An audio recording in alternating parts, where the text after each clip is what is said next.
स्वामी जी प्रणाम। ओ, प्रणाम जी। केशव नेचुरोपैथी का सदस्य मैं नितिन गोयल जी। आपका बहुत बहुत स्वागत करता हूं और आभार व्यक्त करता हूं।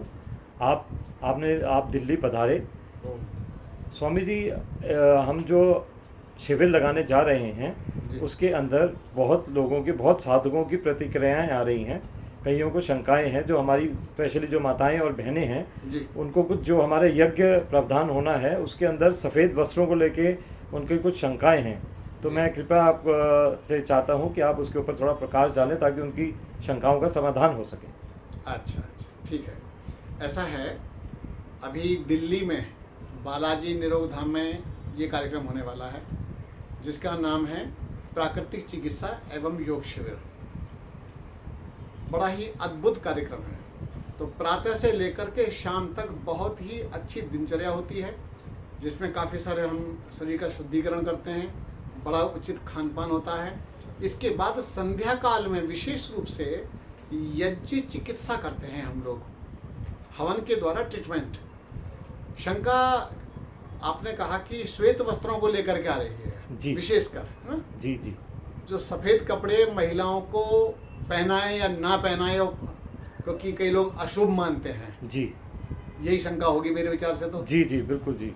अभी हमारे एक सज्जन कह रहे थे कि वो तो ऐसा है, महिलाएं, वो महिलाएं पहनती हैं, वो महिलाएं पहनती हैं, उस मजहब के लोग पहनते हैं। तो मैं आपको एक बात बता देता हूँ कि पहली बात तो यह है कि रंगों का मजहब से कोई लेना देना नहीं है। जी अगली बात, हम जब यज्ञ करते हैं तो यज्ञ चिकित्सा है, वो जी घरेलू यज्ञ नहीं है। जी और घरेलू यज्ञ अगर है तो वहाँ पर भी ड्रेस कोड होना चाहिए। जी वेशभूषा कैसी पहन करके हमको बैठना चाहिए, तभी हम उसमें सिद्ध हो सकते हैं, सिद्धि मिल सकती है।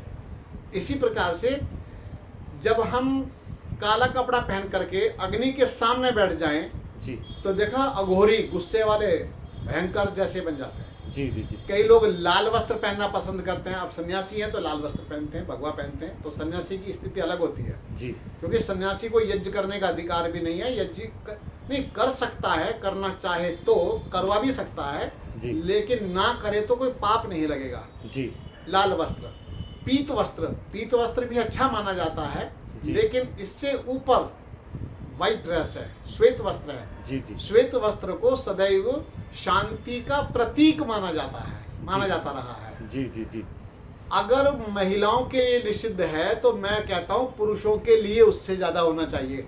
जी और मैं ये कहता हूँ, सफेद अपने घर में ना पेंट कराओ, सफेद अपना घर मत रखो, बच्चों को सफेद कपड़े मत पहनाओ, किसी प्रकार का घर में से सफेद सब निकाल दो।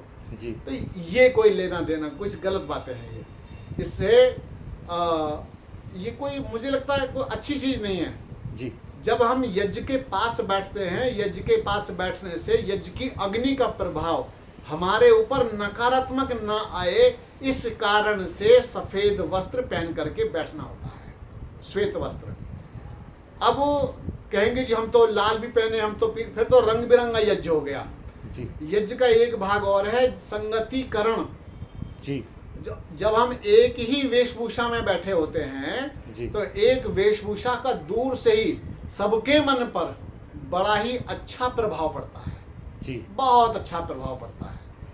अगली बात, आर्मी की जो ड्रेस है, आपको पता है कि आर्मी की ड्रेस बिल्कुल अलग है। उसमें भी रंग बिरंगे लोग खड़े हों तो काहे की आर्मी रह गई। जी जी पुलिस वालों की ड्रेस अलग है, जो ट्रैफिक पुलिस वाला उसकी भी अलग है। जी। देखो आनंद की बात। तो इसीलिए विद्यालय में बच्चे पढ़ने जाते हैं, उनकी ड्रेस अलग है। जी तो कहीं जैसे गुरुकुल हैं तो गुरुकुलों में श्वेत वस्त्र पहनाए जाते हैं, बढ़िया सफेद कपड़े पहनती है लड़कियां। जी तो इस तरह से हमें अपनी ड्रेस का पूरा ध्यान रखना है। पूरा को जो सामान लिखा गया है उसको लेकर के आना चाहिए। माता बहनें श्वेत अपना सूट पहनती नहीं है क्या? पहनना चाहिए, जी खूब पहनना चाहिए। एक बात और बताता हूँ, काला कपड़ा पहन के देखो, अलग ही मानसिकता बनेगी। जी। और एकदम धवल श्वेत वस्त्र बिल्कुल बगुले जैसे ऐसे पहन करके देखो, एकदम उज्ज्वलता लगती है, निर्मलता लगती है, पवित्रता लगती है, एकदम शांति लगती है मस्तिष्क में। तो इसीलिए जितने भी लोग शिविर में आने वाले हैं, माताएं भी, बहनें भी, बेटियां भी, और पुरुष वर्ग भी सभी अपनी अपनी वेशभूषा लेकर के आए। जी। वो आपकी यज्ञ की वेशभूषा है।